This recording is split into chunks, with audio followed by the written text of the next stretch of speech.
The birthplace of the Bohemian Revolution from Cowork 591 Studios. This is the Steve Brown Arts Center Podcast Network with co-host Dale Rueber and producer Blake Tempus. I'm Jim Gillespie, and this is the Jesup News for November 27th, 2023. Although it is post-Thanksgiving in your house, it is a Wednesday before Thanksgiving here, so welcome. On today's podcast, we talk about winners and losers. We talk about maybe the best-kept secret in U.S. history, a man by the name of Bayard Rustin. We talked to local businessman Donny Jacobsen of Jacobsen Fabrication and Repair, LLC. We talk about Cowork 591 news, and we look at the events inside of the Steve Brown Arts Center. We give you the top stories in Jesup. We discuss service and art, and Dale has something for you. The Steve Brown Arts Center is a 501c3 nonprofit organization that has a vision for artists, young and old alike, to have the opportunity to better themselves while helping to build the skills of those around them. It will be offering community programming starting in Jesup, Iowa, before expanding to neighboring communities.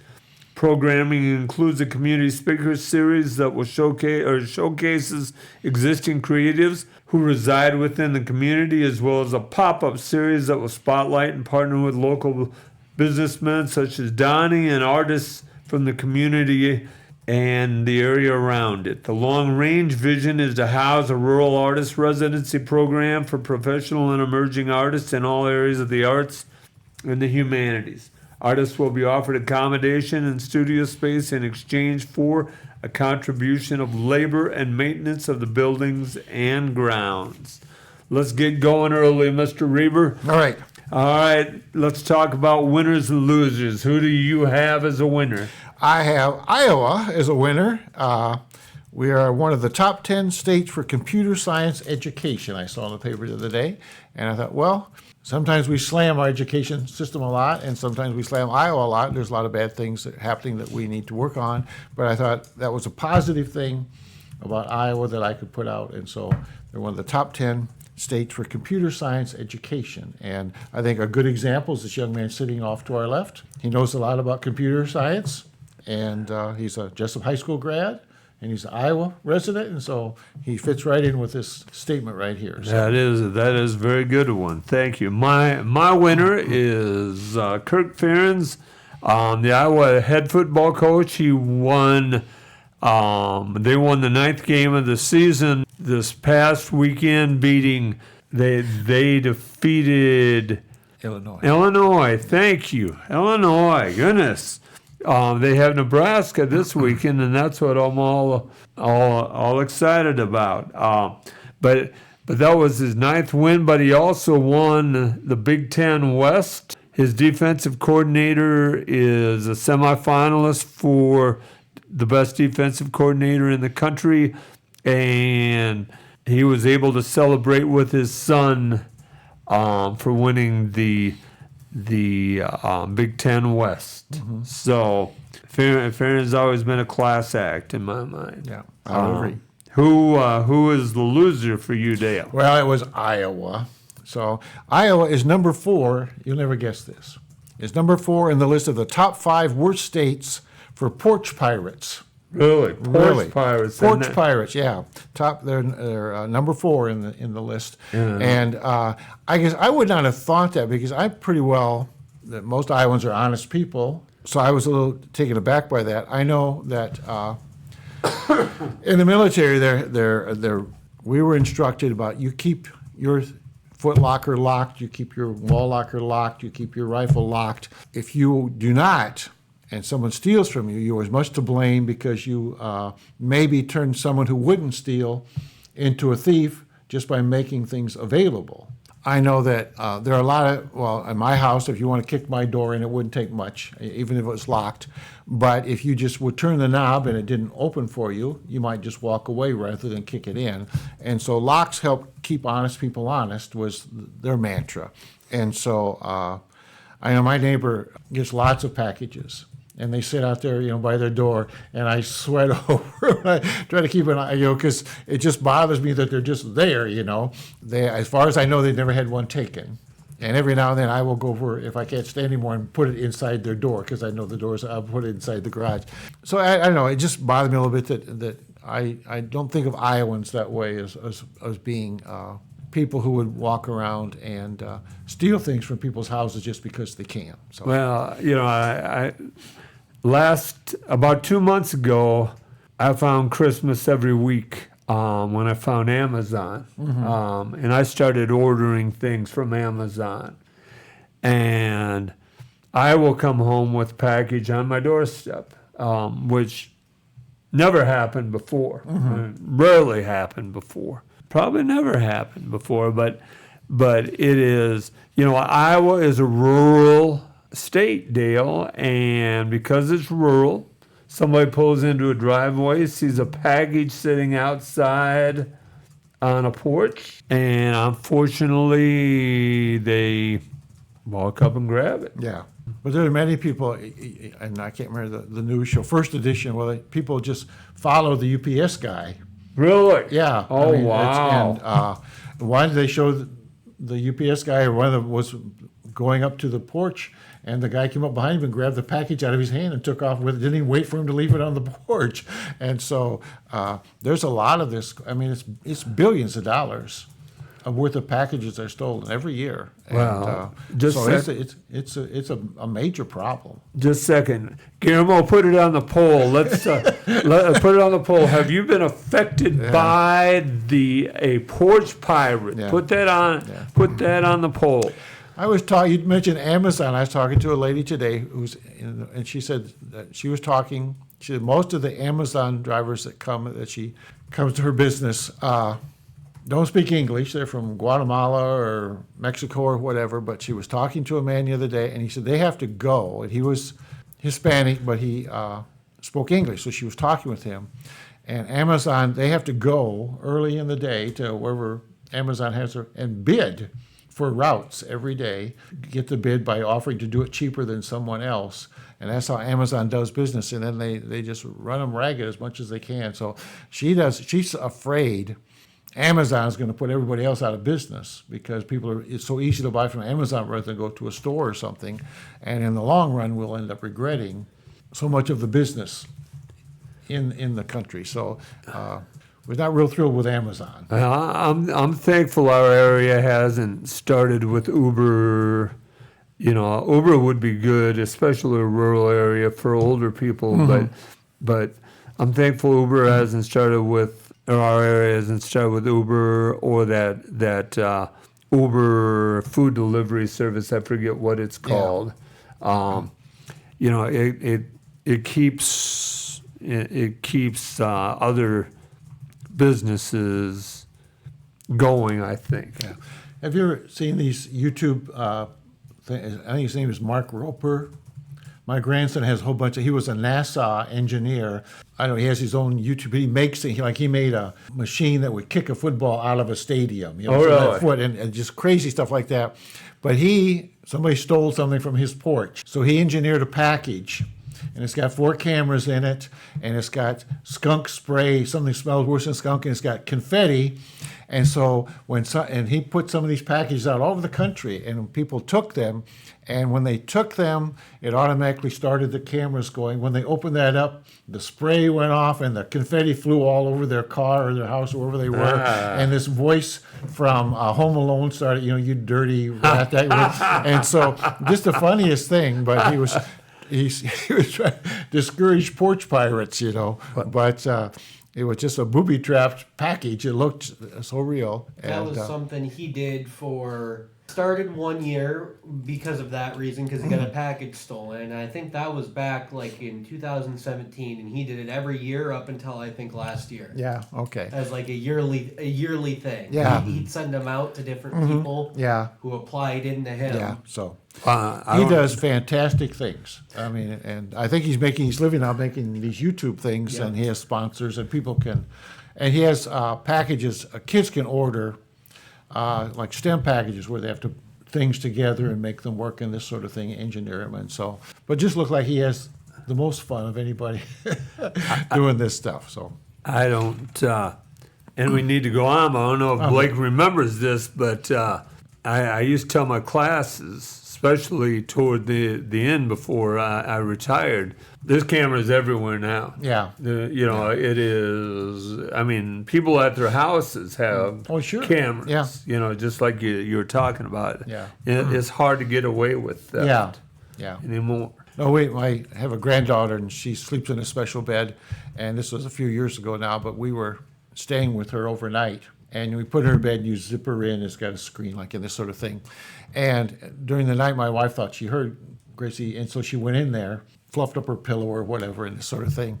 And then so when the kids got home, the parents got home the next day, they said, well, was Gracie having a problem at 2 o'clock or something? And we said, well, how did you? And Deb said, well, she wouldn't. How did you know? Well, they had a little camera in her bed that they can watch on her phone from their room, so they can see that she's okay. When they wake up in the night, they can just check on Gracie just by. Well, we didn't have little cameras up there. Okay, what did we say while we were here? So, and people should know that there's cameras everywhere, but they still do the dumbest things, and they're caught on camera every time. I know my mother would say, why aren't those people embarrassed? She would they should be embarrassed. My loser is R.V. Hatterlin Elementary School in Jard, Kansas. Okay. They made a 4th grade boy cut his hair. They don't make girls cut their hair there, but if your hair is beyond a certain length in Hatterlin Elementary, they make you cut their hair. Yeah. Well, this particular young man, 4th grade young man, was a Native American in ancestry, and they had proof of it. His parents had proof of it, and the school made him cut his hair. I am surprised at that. Yeah. Stage, so. Yep. Yeah. And so, in my mind, they were the week's loser. Yeah.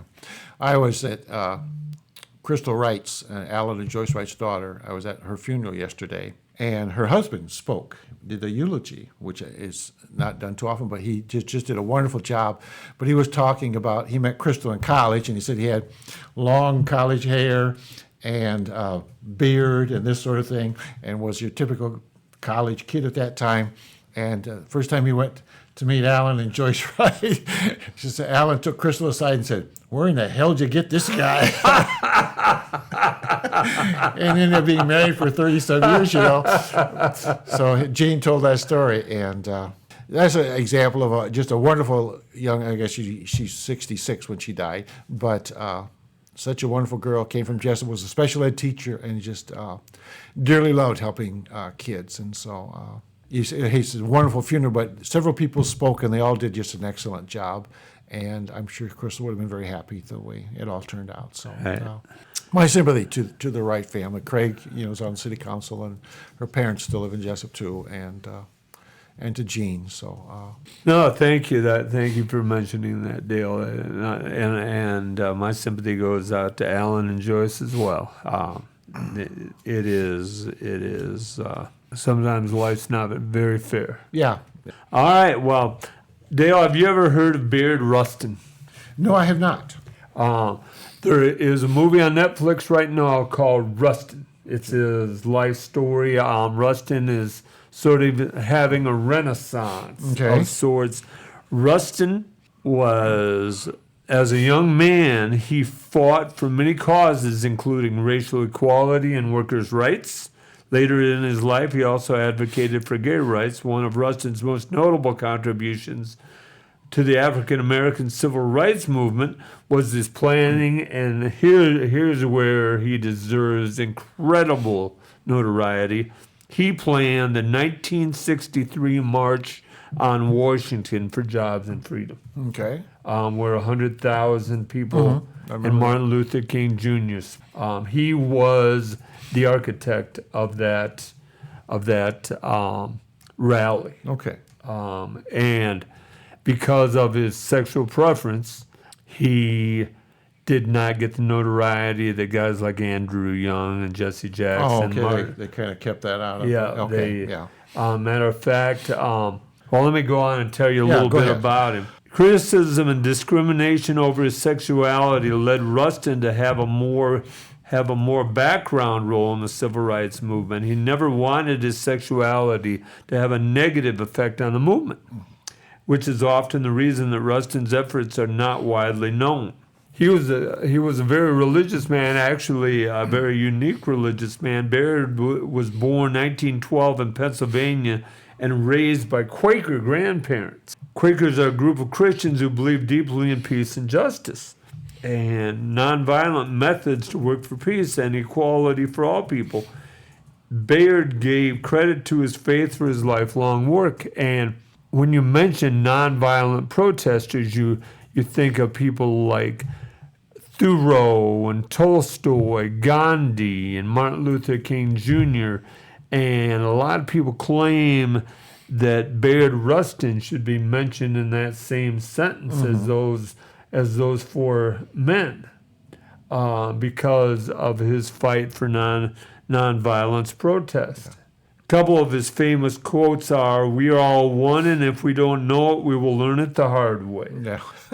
That's very true. And another one is, "When an individual is protesting society's refusal to acknowledge his dignity as a human being, his very act of protest confers dignity on him." He believed in protest.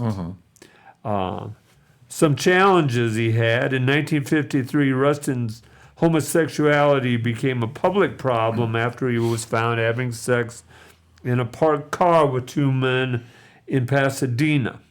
He was arrested on moral charges. Later, when he was chosen to organize the 1963 march, some civil rights activists objected in an effort to discredit the march. Segregationist Senator Strom Thurmond brought that out. Yeah. And to Martin Luther King Jr., after 2 years being separated, as a friend from him, and they tried to link Martin Luther King Jr. to him, and he was nothing more than an advisor to King. But Strom Thurmond was a staunchly racist Southern Democrat. Oh, yeah. And Is he the one that had a child with a black woman? One racist senator from down there that they found out later on that he had had a long-time affair with a black lady and actually had children with him. I'm not sure if he Okay. was or not. All That's right. a good question. All right. Bayard Rustin has some remarkable qualities. His skills as an organizer, a planner, and a leader were out of this world. Now, Dale, I'm sure you've taken your family on vacations, and you had 3 children and Deb and yourself. And imagine the planning that you did. And now imagine bringing 100,000 Yeah. people to Washington, Yeah. D.C., Yeah. and the planning that would take. Because he was a gay man, though, Rustin was relegated to the background because of that. Roy Finch referred to him as a four-way outsider, which he explained as a homosexual and a pacifist Quaker. Okay. It was the Cold War during that time, and pacifism was not something yeah. that was promoted. Yeah. Rustin was an outlier compared to other movement leaders and could not survive public scrutiny of his personal life. At that time, It was not going to work. it wasn't. It didn't work out. Rustin's role in the organization of the 1963 March on Washington is legendary. He was the coordinator of travel, finances, and details for Philip Randolph, chairman of the march. Colleagues described Rustin's organization as phenomenally efficient. Rustin sent 4 succinct organizational memos. The first announced the march. The second presented information about nonviolence. The third discussed transportation. and the fourth outlined methods for a safe return home for the protesters. Imagine all those people went to Washington, then they had to get home. Then they had to have a place to stay. They had one particular church that made 81,000 cheese sandwiches for that day. Yeah. The feat was accomplished at all is amazing, but it's difficult to visualize without the benefit of modern technology and while under surveillance by the federal government. They had his house bugged, his phone bugged. You look at, they did that to Martin Luther King Jr. As well. Who was the FBI man? Hoover. Herbert Hoover, or not Herbert Hoover. J. Edgar Hoover. There was criticism of Rustin's planning. None of the leaders that were speaking wanted to go last because they realized that they could not top Martin Luther King Jr. Yeah, that's not the spot you want, right? No, so everybody fought and battled to be in front of Martin Luther King Jr. And finally, at the end, King agreed to be the last one to go. Okay, so he solved the problem for them. Yeah, he did. Yeah. But it was a challenge. But presently, there's a show on Netflix called Rustin. Okay. And I advise you, it's about 2 hours long, and it is a secret that you're not going to get. Or it's a story you're not going to get in a high school, especially in Iowa right now. Yeah. So, a good story. This is the Steve Brown Arts Center Podcast Network, and we're coming to you from Cowork 591 Studios, and today we're here with Donny Jacobsen from Jacobsen Fabrication and Repair. Welcome. Thank you. Donny. Thanks for having me. It's good to see you. Donny, welcome. You went through growth as Yes, I did. as a businessman, and I'm sure you understand. So, Absolutely.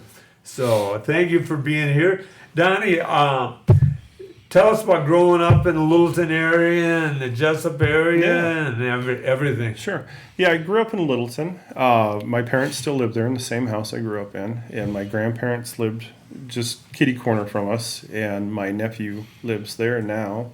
I have three sisters. One of them lives in Littleton, and another one lives in Jesup, and I have one that lives in Orlando area. What are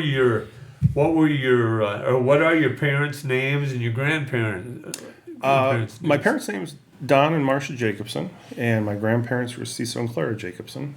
Do they listen to podcasts? My dad asked me how to get onto the Steve Brown podcast. Oh, good. how he could listen to it. So, All right. yeah. Oh, wonderful. One at a time we grow. So That's right. Exactly right. And then you said Chris lives in your grandparents' house? That is correct. Then you have a sister living out there. What's that sister's name? That's Rhonda. Rhonda. Yep. And your sister that's back from Orlando? Michelle. Michelle. Yep. When you're a 1994 graduate That is of Jesup High School. Just a couple years ago. Did you have a favorite teacher? Miss Rose. Miss She Rose. was my homeroom teacher. Okay. Yeah. You said you had a story about Miss Rose. Sure. Miss Rose always had my back. So in high school, I decided I was going to go to Hawkeye Community College for tool and die making. As soon as I turned 18, I could start working in machine shops. So I turned 18 in October. So I was currently working at Burger King, and I was going to quit Burger King when I got accepted to this shop to work at for tool and die. And so Miss Rose is like, well, how are you going to quit at Burger King? I said, well, I'm going to walk in there and say, been good. And she's like, you can't do that. You have to have a letter of resignation. And I said, I don't know the first thing about a letter of resignation. So she typed one up for me to hand in so I could resign from Burger King. the proper way. Yeah. Yeah. What'd you do at Burger King? I was a cook. Okay. Yeah, I worked in the kitchen. So how's your cooking skills now, Donny? You know, they're fabulous. There's hamburgers 7 days a week. So, Yes. yeah. You know, we got a griddle on the deck, and Yeah. All right. You went to work at Bachman's? Bachman, yep. Okay, were there any classes in like industrial arts? Did they do anything like, Yeah. to help you be a tool and die person, that sort of Absolutely, thing? Or absolutely. We had a metals class. Okay. That we had a foundry that we poured. I can't remember what we poured in the foundry, but we poured aluminum, okay, and then we made a chipping hammer for stick welding. We used the mill and the lathe and okay, and that was Mr. Elson, right? I suppose Mr. that time, yeah. Elson. Yep, Okay, yep. so Okay. There's a number of students from your class that ended up, or from your era that Yeah. ended up in construction Sure, or in Yeah, because we built a house. yes. Whose house was that? I can take you by it. It's on 3rd Street, but I don't remember whose Okay. house Okay. it was. But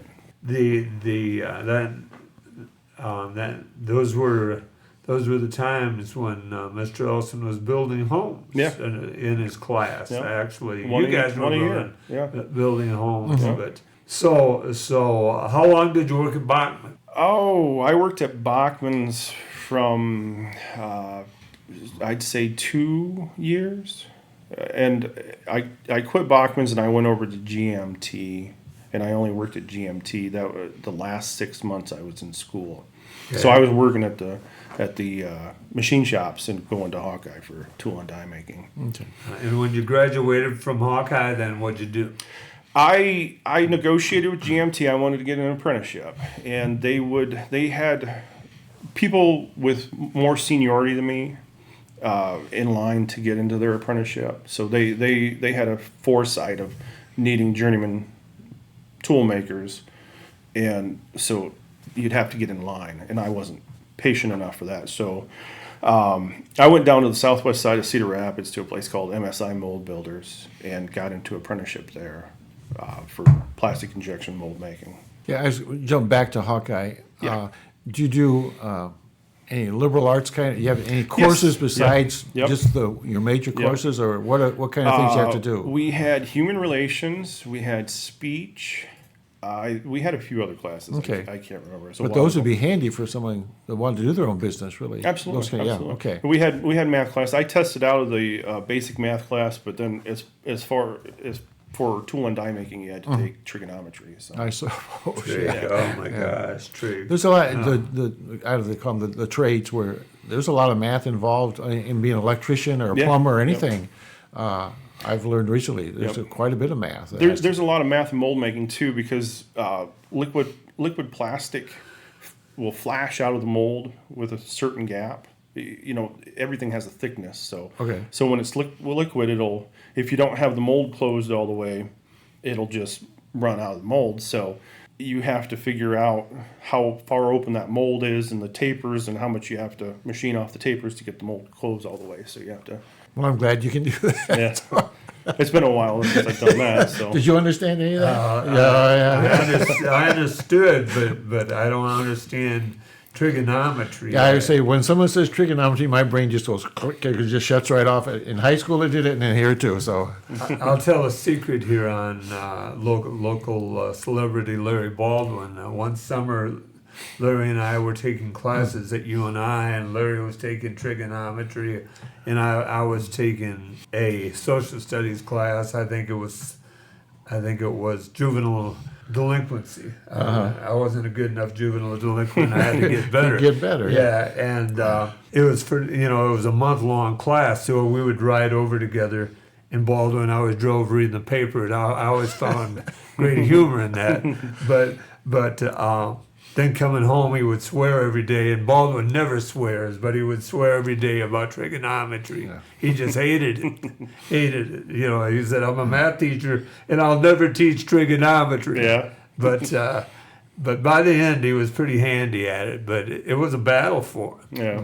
So I'm impressed. I'm impressed that you went through trigonometry there. So you went down to Cedar Rapids, and Yep. you were there for how many years? I believe I was there for 8 years. I went through the apprenticeship program. It was a 6-year apprenticeship program. You get a year credit for your schooling, which knocks it down to 5 years. I was able to do it in 3.5 years. And after you were done there, you I started a DBA, doing business as. I subcontracted a lot of work for my father-in-law, who owns a welding business south of town. okay? And who's your father-in-law? What's your wife's name? Your daughter's name? My father-in-law is Larry Ryder.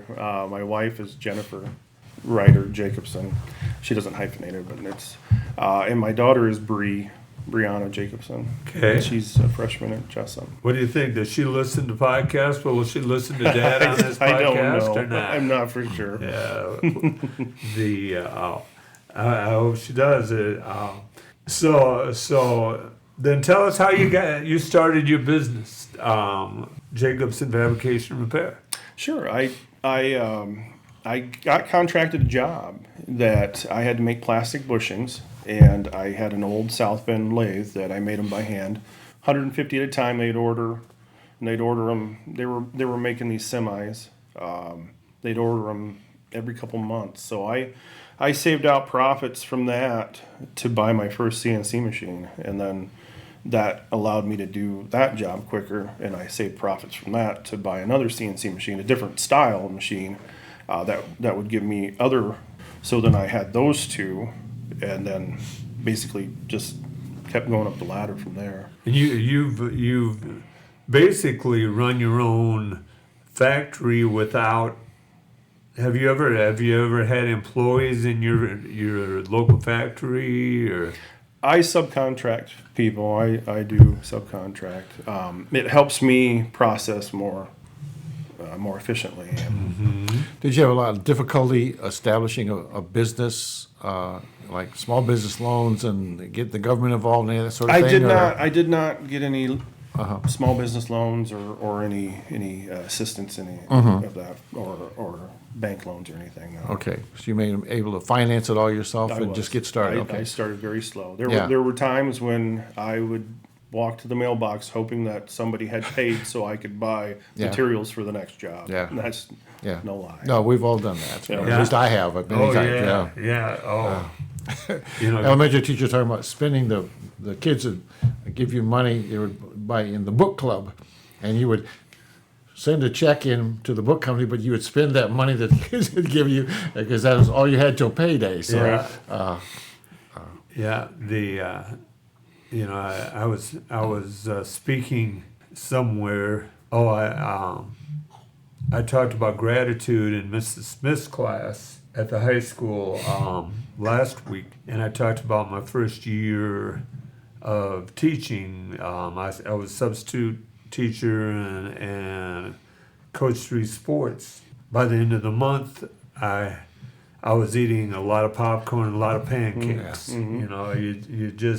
You get by on what you have. Yeah. Absolutely. And for me, with my wife having the job that she has and health insurance, because health insurance is a major. Oh yeah, it's for everybody. Yeah. Yeah. So, So I actually tell you- a lot of people I wouldn't have been able to do what I've done without Yeah. her. And you were very lucky. It all fell together. You're very lucky. And of course, you did it smart too. I mean, you didn't get in over your head. You I've used the seen money a you lot had of coming in. businesses So- come yeah. and go, Yeah. and that's usually Yeah. the playing factor Yeah. is being too far upside down.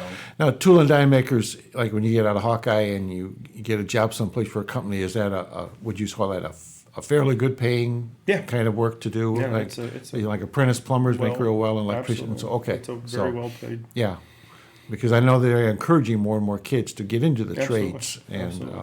my grandson he's just 6th grade in Boy Scouts or Cubs or just Scouts, I guess, Boy Scouts.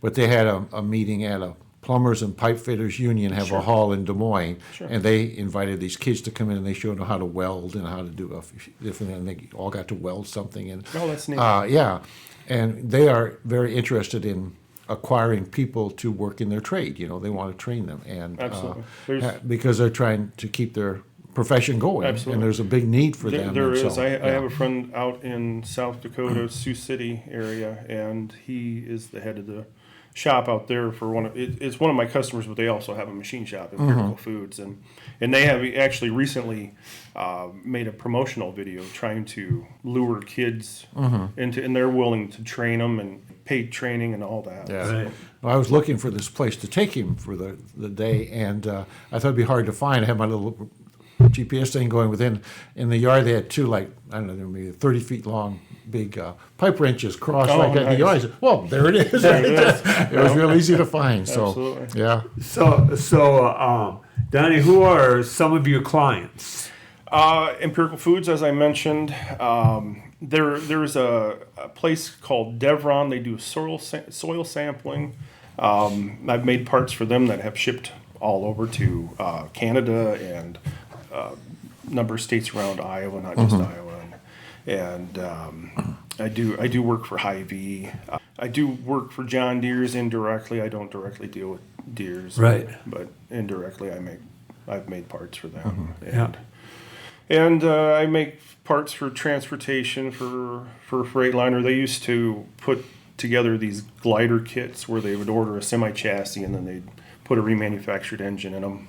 Really? And I made parts for those. I made sensor bushings and alternator pulleys and exhaust mounts. And If people are trying to fabricate something, they need a one-of-a-kind part, would you do that for them? absolutely. And then what's your limit?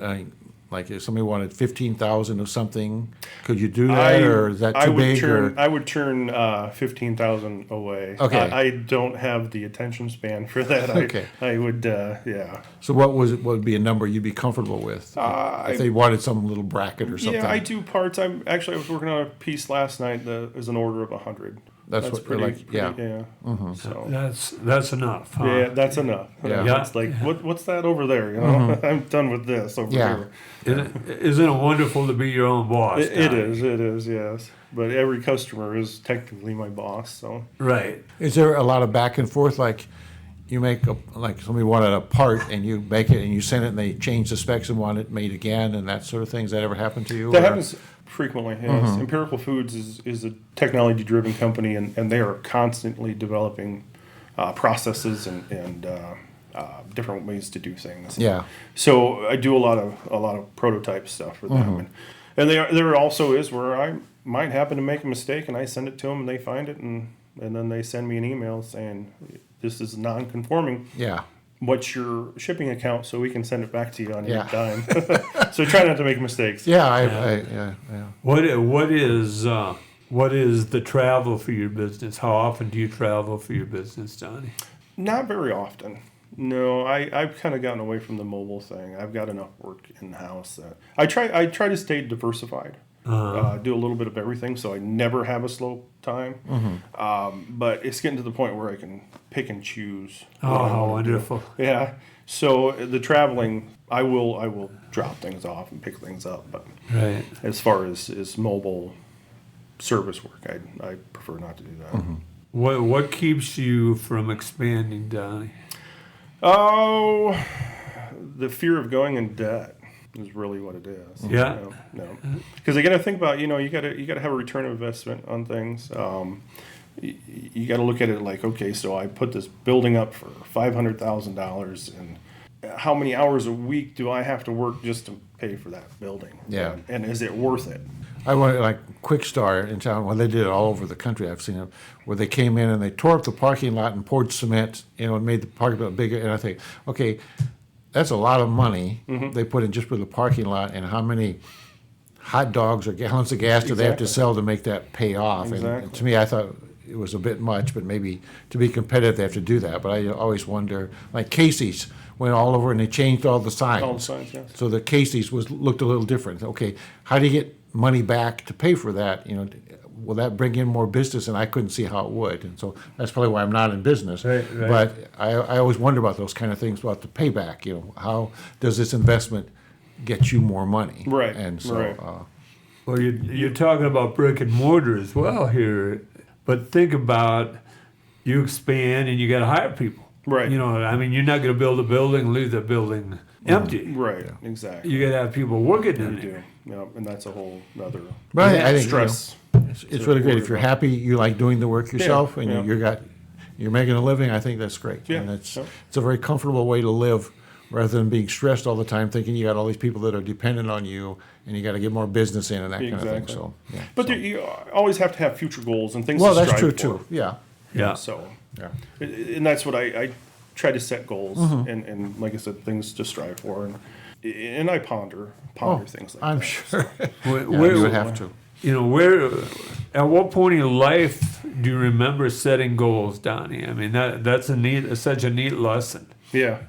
We've talked about that on here, setting goals Yeah. and stuff. When do you remember starting to set goals? Don't remember when, but I know I know when I decided that I was going to do tool and die. I know I set goals there. That's why I went and got a job at a shop before I even went into school, Hawkeye for that. Yeah. So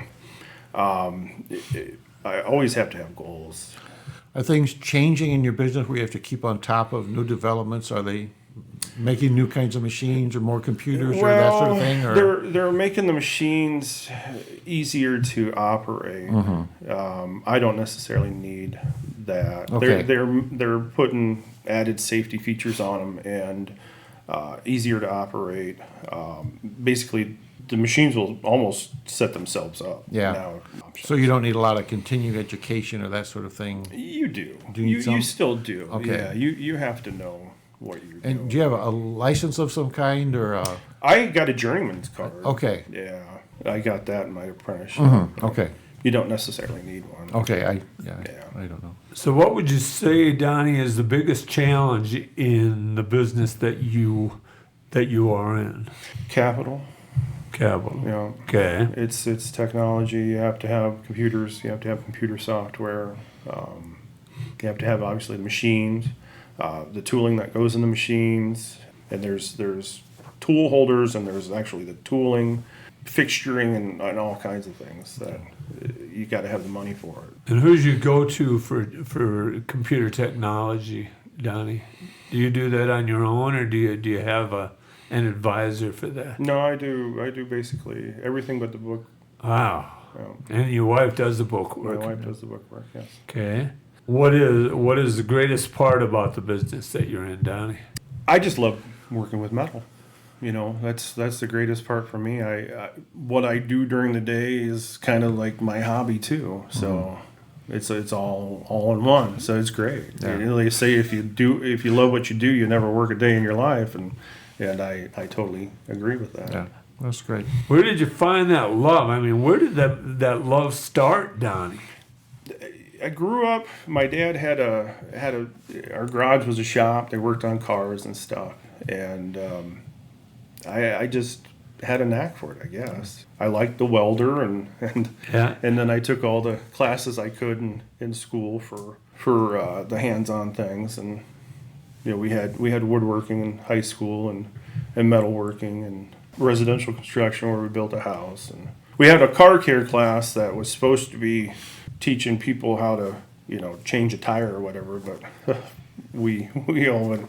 There was a bunch of us guys that took that class, and Ellison was a little upset. You guys don't need to be in this class. Yeah. Yeah. Yeah. So.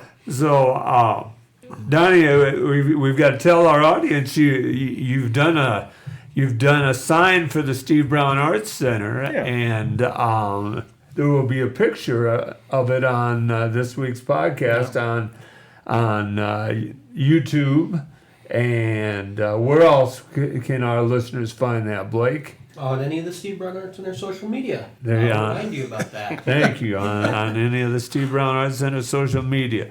So real excited. It's beautiful, ladies and gentlemen. So Had a lot of fun doing it. Well, we're glad. thank That's good, you. yeah. Thank you. So Donnie, is there anything that you want us to know that we haven't asked you? I don't believe so. I think we've covered everything that I can think of. Okay. Well, I'm th- glad you're doing so well. I think that's great. I really do. It So, is, and thank you for staying local and Yeah. staying around Jesup. Yeah. So I like to help out when I can. I did some stuff for Farmers Day. And, thanks again, and we'll probably ask you to be on again. Oh, sure. All right. thank you. Thank you. This is the Steve Brown Arts Center Podcast Network. I am Jim Gillespie with co-host Dale Rueber and producer Blake Tempus. Dale, what do you have for us this week? Well, it's Thanksgiving time, and you think about a lot of things, but I've been thinking about, have you seen these T-shirts that says "Live a Generous Life"? A lot of churches, I think, promote those by selling them, or it seemed like getting them out, but you see those every now and then. So I was thinking about, and it's funny how these things come together, because I was thinking about, we had a pastor named Vicki Reese, and she gave a sermon one day, and it's the one I remember the most. She was there several years, and it was about being generous and about giving. And she had these 4 parts to giving, or maybe part's not the right word, but one is, you know who's getting your gift, and the recipient knows who gave it to them. And the second was, you know who is getting your gift, but the recipient doesn't know. And the third was, you do not know who received your gift, but they knew who gave it. And the fourth, which she said was the best, was, you do not know who received your gift, and they do not know who gave it. It's just a pure, generous act. Okay? So I was thinking about that, and then I looked at the Bulletin Journal, and they had an article about living a generous life, and I thought I would quote from some of that. And it says, the quiet strength of generosity is found in the act of giving without expecting anything in return, which involves empathy and compassion. Being the recipient or witnessing acts of generosity inspires others to do the same. Generosity creates a sense of connection and trust between people. Trust becomes a foundation in which personal relationships and communities can thrive. It's necessary, and it holds things together. Research has shown that helping others is linked to improved mental well-being. The act of giving triggers the release of endorphins in the giver, which contributes to a positive mood. It can also provide a sense of fulfillment and purpose in your life. If you're inspired to incorporate more generosity into your daily life, the following are several ways of doing that. One is random acts of kindness. Surprise someone with an unexpected act of kindness. It doesn't have to involve money to be impactful. And have you ever had, like I was in the drive-thru at McDonald's, and when I got to the window, the lady said, the person in front of you paid for your meal.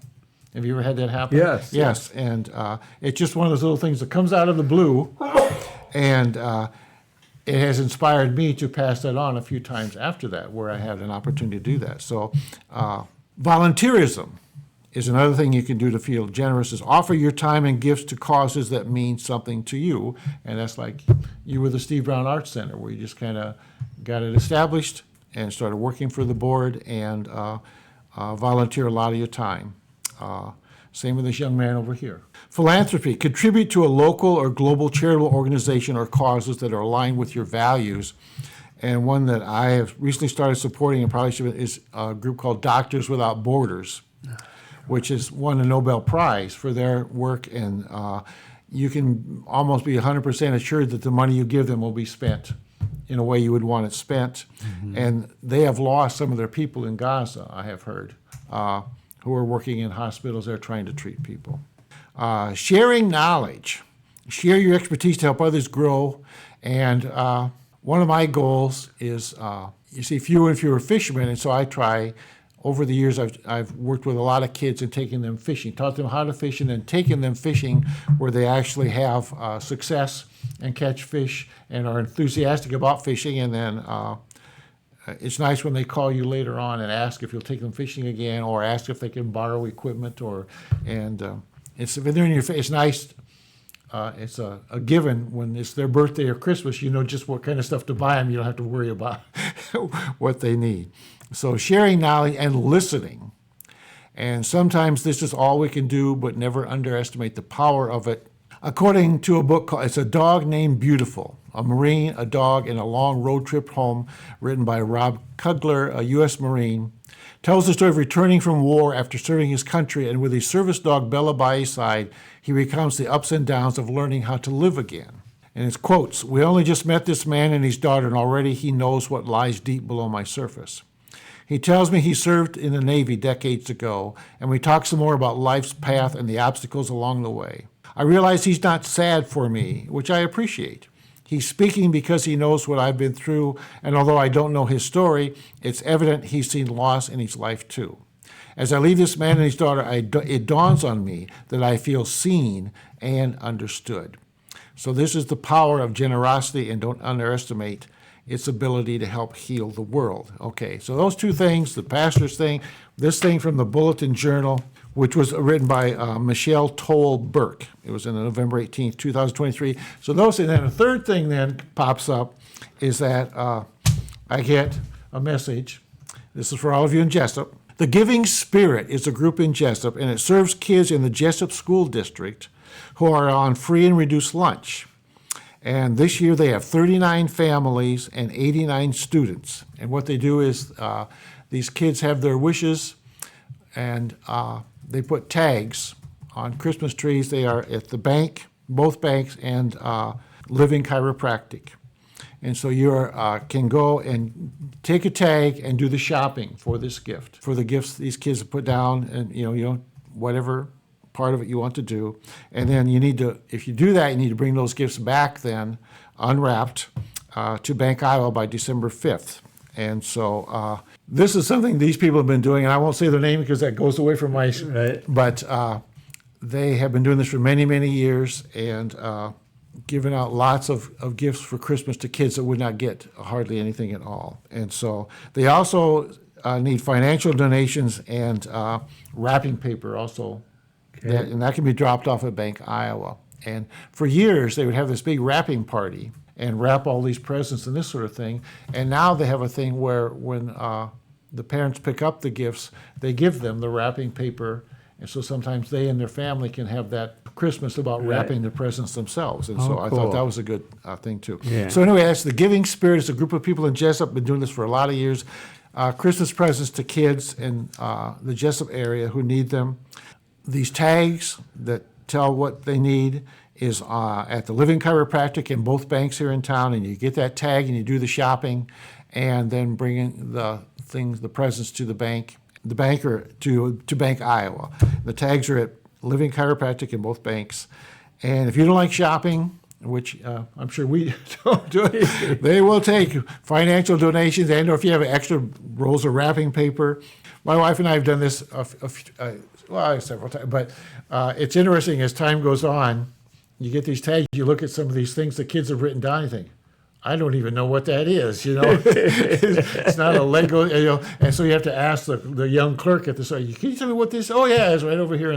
So it's kind of interesting, does have to keep up with the new toys and all that kind of stuff. So anyway, that came to me, and so I thought I could pass that on in the podcast the next two times, and they need it by December 5th. So go to the bank, your Living Chiropractic, and get a tag, and help these kids out if you feel so inclined. It's one way of showing generosity today. So, Wonderful. right. Thank you, Dale.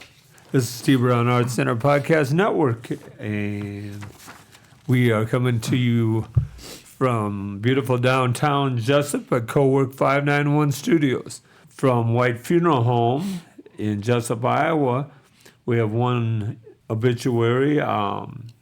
Funeral services for Ellen J. Kramer were held Wednesday, November 29th at St. Athanasius Catholic Church in Jesup, will be held this Wednesday, November 29th. Visitation will be tomorrow from 4 until 7 at White Funeral Home, Jesup.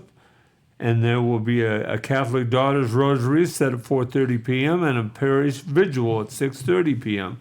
Visitations will continue for an hour Tuesday at the church. She was the eldest daughter of Jerome Ham and Grace O'Neill Harn, that's Harn, and born at home and lived most of her life in rural Iowa. It's a rarity to be born at home. Yeah. Anymore, yeah. Yeah. It was quite common back then, though. Yeah. Ellen worked as a nurse's aide at the People's Memorial Hospital in Independence until she married Joe Kramer. Took up a life as a farm wife in rural Jesup. They had 5 siblings: Alphonsus Harn, Betty Wilson, Patricia Necker, Robert Harn, and Darlene Heth. Sons Carl Kramer and Richard and Clarence Kramer in infancy. She is survived by her daughters Mary Kramer Myers of Springfield, Illinois, and Nancy Keys of Jesup, Iowa. Barbara Kramer of Tucson, Arizona, Kathy Rohrig of Orion, Iowa, and one son, Leo Kramer of rural Jesup. 13 grandchildren: Jessica O'Connor, Rohrig Tucker, Taylor, and Treva. And she is also survived by sister-in-law Joyce Kramer of Vinton, Iowa, brother-in-law Jack Toll of Tucson, Arizona, and special friends Dee Amp, Greg Rueber of Jesup, and numerous beloved nieces and nephews. Ellen had a servant's heart and was born a caregiver. She wanted to be a nurse, a dream unfulfilled for her. She did take great pride in having 2 daughters, a daughter-in-law and a granddaughter, follow in her footsteps and become nurses. Children grew. Ellen volunteered as a 4-H leader and had many roles with the Farm Bureau Women. Ellen and her husband were instrumental in founding the Buchanan County Hospice, and she devoted countless hours as a hospice volunteer. They were longtime members of St. Athanasius, where she was a charter member of the Catholic Daughters. When they retired to town, Ellen sang in the choir and served as a bereavement coordinator wherever she was needed. Ellen loved sewing and crafting, and quilted blankets she made were treasured by all who received them, from babies to college-bound kids to someone recovering from illness. She was known as a baker of pies, cinnamon rolls, and particularly cuisine known as grandma food, guaranteed to be comforting and delicious. She was a woman of faith, and the faith sustained her through her own experiences with grief and loss. Her spirit of caring for others never left her. The last 6 years of her life, she was a resident of Prairie Hills Senior Center in Independence. Even as she grew more frail, she wanted to be sure that those around her, both other residents and staff, were being taken care of. Ellen enjoyed music, especially hymns and songs that told stories, as she was a good storyteller herself. Singing along the radio was a favorite pastime. She was known for a love of tea, either hot or iced, and with plenty of sugar. Vanilla ice cream, best with angel food cake. I'm a fan of hers, Dale. Yeah. Strawberries and real whipped cream. Yeah. Was a birthday, a special day, or any treat. No one left Grandma's house hungry. Filled with cookies, sweet tea, and memories. We are blessed by her legacy, a long lived and with compassion and caring for others. May we follow her examples. At Ellen's request, memorials may be directed to Cedar Valley Hospice, Post Office Box 2880, Waterloo, Iowa. Remember, we had Anna Wall in to speak about that, Yep. and Anna will be happy that Ellen did that. White Funeral Home in charge of arrangement. So I didn't realize Mary Keys was her daughter. Dale, although we are taping this Wednesday before rivalry weekend, those of you that listen can butcher our choices here, as Dale and I will try to give you the winners of the top 10 rivalry games for college football this weekend. Dale, we're going to go through these pretty quick, Okay. so All right. I'll give you the game. I will choose the winner to give you a little bit of a chance to think about it. And if you can read my writing, that'll give you a chance to look ahead a little bit. And then I will ask you for the winner. First off, it is called the Apple Bowl out in Oregon. We have Oregon State versus Oregon. Oregon has one loss against undefeated Washington. I've got Oregon defeating Oregon State. Dale, who do you have winning that game? I have to go with Oregon also. All right. Out in the Great Lakes region, we have Ohio State versus Michigan. Michigan's went through a lot of problems here recently. Both of these teams are undefeated. Dale, in the upset, I have Ohio State defeating Michigan. Oh, okay. I was going to pick Ohio State. I don't think Michigan's that good. I think Ohio State can beat them. All right. We've agreed so far. Okay. We go down to the Egg Bowl down in Mississippi. That's what they call it. They call it the Egg Bowl. Okay. We have Mississippi State versus Ole Miss. Last year, Mike Leach, the famous old football coach down there, he died of COVID late in the year. But he defeated Mississippi State, defeated Mississippi at Mississippi. This year I have Mississippi defeating Mississippi State. Dale, who do you have?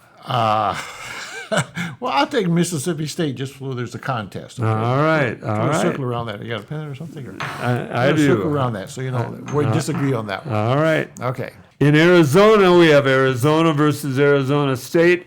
Arizona State started the year with a tractor fire, being under NCAA suspension.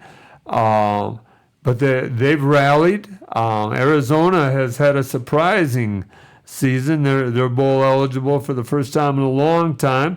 I have winning that game Arizona. Okay, but I'll go with State, though, Arizona State. The other team is ready to fold. See, they're so happy to be bowl eligible that they're not going to be. Okay, down in South Carolina, we have Clemson versus South Carolina. Clemson, if you haven't bought stock yet in them, and it's time to buy stock in them, as I see Clemson defeating South Carolina. I really don't know, but I'll take South Carolina. I'll go against you. South Carolina beat them last year. They're trying for 2 years in a row, Dale. Okay. Let's go to our friends in the north, Minnesota versus Wisconsin. Oh, okay. Why? Who you got? Iowa lost to Minnesota and beat Wisconsin. I have Minnesota defeating Wisconsin. Wisconsin's sort of on a losing streak here Yeah, they right really now. are. I watched them, but Wisconsin should win that game. Though. You got I Wisconsin. think Wisconsin should beat Minnesota. All right. Okay. And then from Nebraska, we have the boys from Iowa playing Nebraska in Nebraska. Believe it or not, Nebraska is a 2.5 point favorite. Are they Although really? they've lost their last 4 games, they've had 4 chances to become bowl eligible. They have 5 wins. I have Iowa defeating Nebraska. Yeah, well, I never could vote for Nebraska no matter what. But boy, I don't know. Iowa, they lost another guy. Yeah, I'll go with Iowa too. Okay. I can't go with Nebraska. And you go to North Carolina. You've got North Carolina versus North Carolina State. Both teams are 8-3. North Carolina State sits with a possible Heisman Award winner. Mm-hmm. Who do you have here, Dale? Well, for my son-in-law Drew, I have to go with NC State. He's a big NC State guy. Interesting. Yeah. Interesting. I would go with North Carolina. Okay. Mac Brown. Then you have the Iron Bowl. Yeah. I believe the Iron Bowl is in Auburn this year. Auburn is 6-5 right now, I believe. Okay. And Alabama's only loss is to Texas, but they've been playing lights of fire. Alabama's a 14.5 point favorite. Dale, who do you have? You'd have to go with Alabama, I think. Okay, They yep. seldom lose. Yep. Although that is always quite a game. Yeah. Then you go to the Egg Bowl down with Iowa State versus Kansas State. Who do you have winning this one? I have Kansas State, Dale. Yeah. Well, I think Iowa State has a shot at that. They show some good things every now and then, so I'm going to go with Iowa State. You are trying to please the listeners, Dale. Well, that's my job. So to make everybody happy. Thank you. All right. Some events that are coming up next year for the Steve Brown Arts Center. Don't forget December 2nd, we will be in the band gazebo, or the band, it's not a gazebo. It's a gazebo. It is a Yeah, gazebo. I've never. No, you're the only one that calls it a band gazebo. Everybody just calls it the gazebo. You could put a band. They used to put bands in the gazebo, and Okay, yeah. on Sunday afternoons, that sort of thing. So Yep. We will be on the second floor of the band gazebo for the Winter Festival of Jesup, December 2nd. So we will be taping that day. I hope people are looking on. I don't know where they're advertising that, but I hope they're looking on Facebook or wherever that, getting information about that. Because it'd be nice if a lot of people came down to see Santa Claus. And I know that I think the Friends of the Library are having a meal, like a soup supper or something, in the basement of the city hall. And so it'd be nice if a lot of people came down and took advantage and just spread a little Christmas cheer in Jesup. Wonderful, thank you. That's December 2nd. In January, the Steve Brown Arts Center is showing Dave Harms, photographer, and his grandson's art. And it's either going to be, we are working at the venue presently. Okay. So I won't release that information yet. Also, the Steve Brown Arts Center has Reese Bringhurst at the Jesup Public Library teaching art that month, January 15th.